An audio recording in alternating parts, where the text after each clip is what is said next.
Zeichnungen von Bildhauern und Bildhauerinnen sind immer schon sehr spannend gewesen in der Kunstgeschichte, weil man darauf sieht, wie plastische Ideen entwickelt werden, die sich später zu Denkmälern, zu Skulpturen, zu Objekten weiterentwickelten. Und daher hatten auch diese Zeichnungen oft schon etwas sehr Plastisches. Man sieht aber auch, wie Motive entwickelt werden, abgewandelt werden aus dem Alltag, zum Beispiel wie auf dieser Zeichnung, wo wir in der unteren rechten Ecke Mörser sehen, Mörser, mit denen Gewürze zerstoßen werden oder Lebensmittel sonst. Und oben sehen wir, wie sich diese Form dieser kleinen Schale mit dem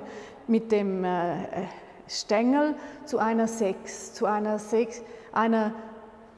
Zeichnung, einer Schlaufe, die wie die Form der Zahl 6 annimmt. Also wir sehen, wie der Künstler die Dinge von der Realität wegentwickelt, und das lateinische Wort abstrahre bedeutet ja etwas wegziehen von dem, was es war.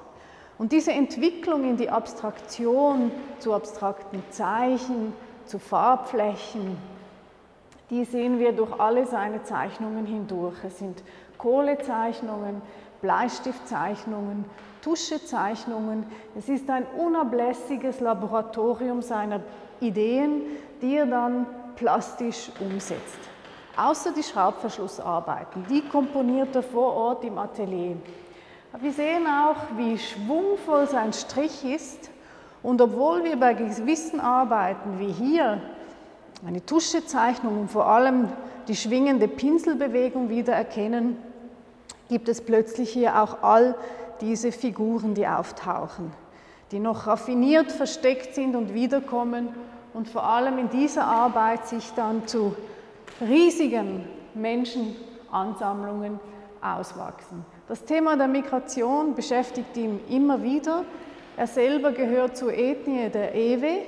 Ewe leben heute in Ghana, das war aber nicht immer so. Sie führen ihre Geschichte zurück bis ins 16. Jahrhundert und sind schon in verschiedensten Ländern angesiedelt gewesen, wurden immer mal wieder vertrieben und waren auf der Flucht. Als El Anatsui nach Nigeria kam, 1975, war es nach dem Biafra-Krieg. Da kamen viele Leute, die durch den Krieg vertrieben waren, wieder zurück.